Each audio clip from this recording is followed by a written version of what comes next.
This is the story of a man named Stanley. Stanley worked for a company in a big building where he was employee number 427. Employee number 427's job was simple. He sat at his desk in room 427 and he pushed buttons on a keyboard. Orders came to him through a monitor on his desk, telling him what buttons to push, how long to push them, and in what order. This is what employee 427 did every day of every month of every year. And although others might have considered it soul-rending, Stanley relished every moment that the orders came in, as though he had been made exactly for this job. And Stanley was happy. And then one day, something very peculiar happened. Something that would forever change Stanley. Something he would never quite forget. He had been at his desk for nearly an hour when he realized that not one single order had arrived on the monitor for him to follow. No one had showed up to give him instructions, call a meeting, or even say hi. Never in all his years at the company had this happened, this complete isolation. Something was very clearly wrong. Shocked, frozen solid, Stanley found himself unable to move for the longest time. But as he came to his wits and regained his senses, he got up from his desk and stepped out of his office.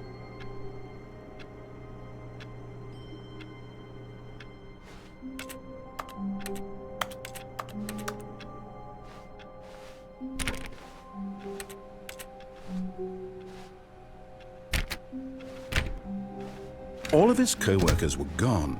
What could it mean? Stanley decided to go to the meeting room. Perhaps he had simply missed a memo. No matter how hard Stanley looked, he couldn't find a trace of his co-workers.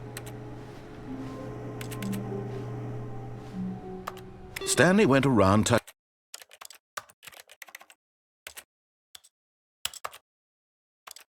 every little thing in the office, but it didn't make a single difference, nor did it advance the story in any way.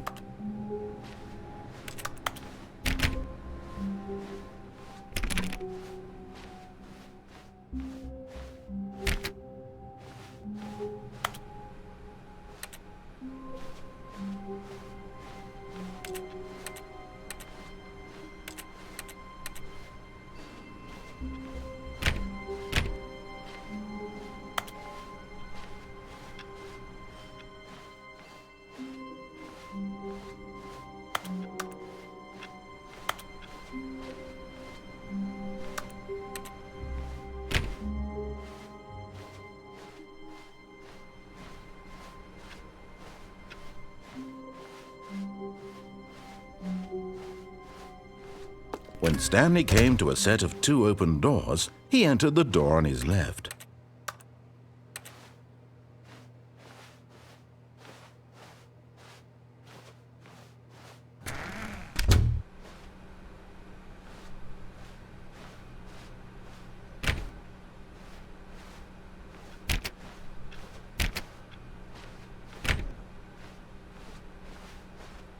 Yet there was not a single person here either. Feeling a wave of disbelief, Stanley decided to go up to his boss's office, hoping he might find an answer there.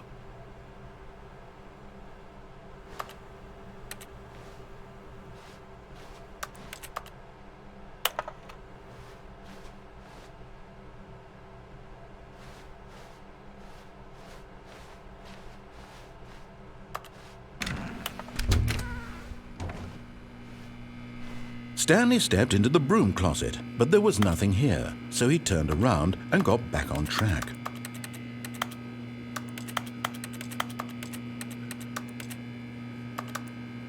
There was nothing here, no choice to make, no path to follow, just an empty broom. Coming to a staircase, Stanley walked upstairs to his boss's office.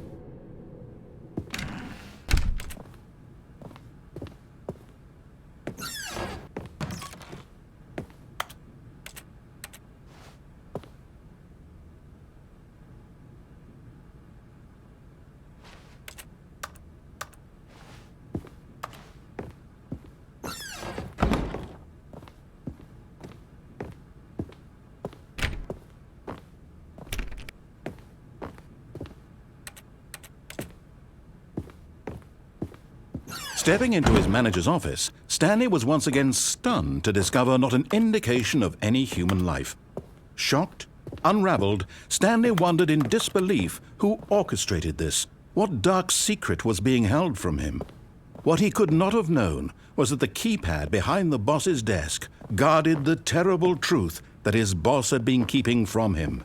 And so the boss had assigned it an extra secret PIN number, 2845. But of course, Stanley couldn't possibly have known this.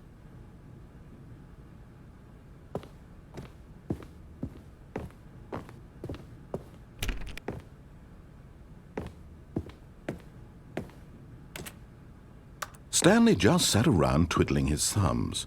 Trying to input anything on the device was useless, since he could never possibly know that the combination was 2845.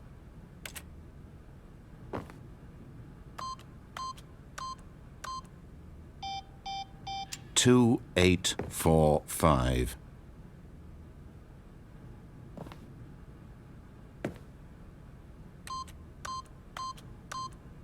Yet incredibly, by simply pushing random buttons on the keypad, Stanley happened to input the correct code by sheer luck. Amazing! He stepped into the newly opened passageway.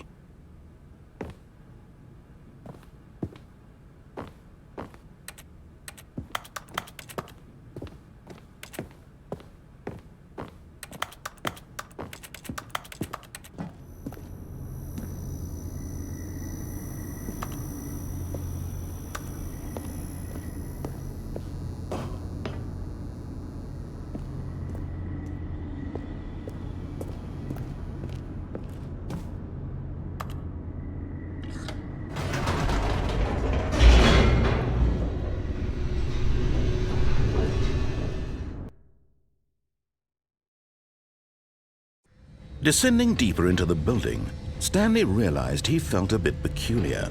It was a stirring of emotion in his chest, as though he felt more free to think for himself, to question the nature of his job. Why did he feel this now, when for years it had never occurred to him? This question would not go unanswered for long.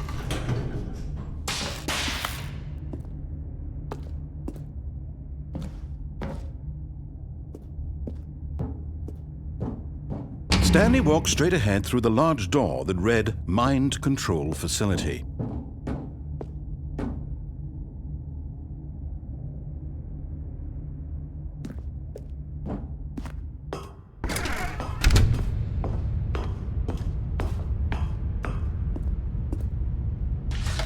The lights rose on an enormous room packed with television screens. What horrible secret did this place hold? Stanley thought to himself. Did he have the strength to find out?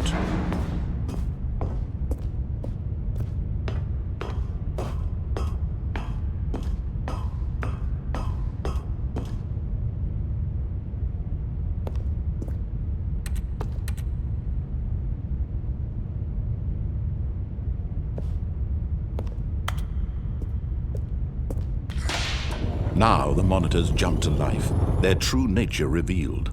Each bore the number of an employee in the building, Stanley's co-workers. The lives of so many individuals reduced to images on a screen, and Stanley, one of them, eternally monitored in this place where freedom meant nothing.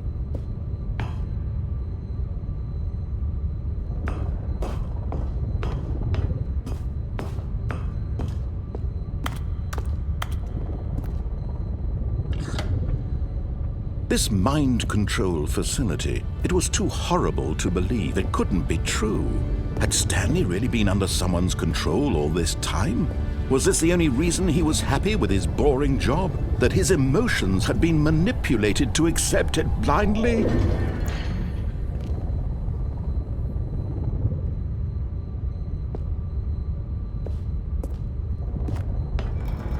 No. He refused to believe it. He couldn't accept it. His own life in someone else's control? Never! It was unthinkable. Wasn't it? Was it even possible? Had he truly spent his entire life utterly blind to the world?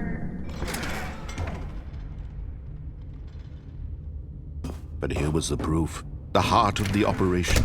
Controls labeled with emotions, happy or sad or content. Walking, eating, working, all of it monitored and commanded from this very place. And as the cold reality of his past began to sink in, Stanley decided that this machinery would never again exert its terrible power over another human life. For he would dismantle the controls once and for all.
And when at last he found the source of the room's power, he knew it was his duty, his obligation, to put an end to this horrible place and to everything it stood for.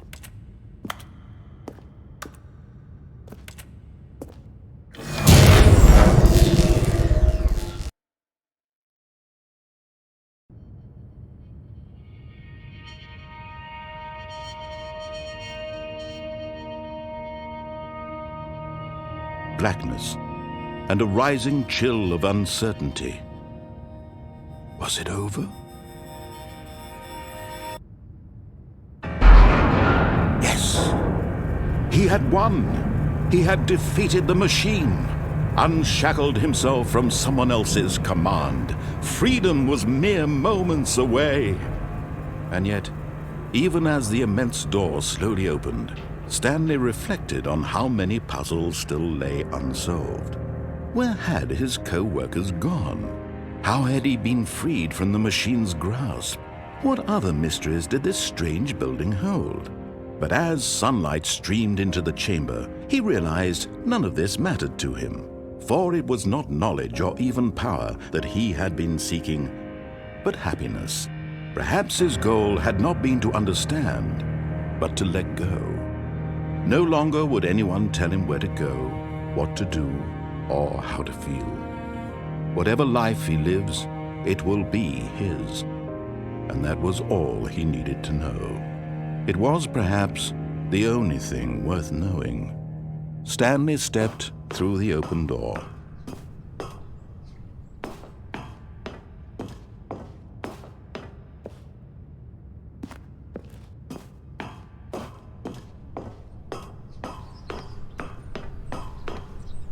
Stanley felt the cool breeze upon his skin, the feeling of liberation, the immense possibility of the new path before him.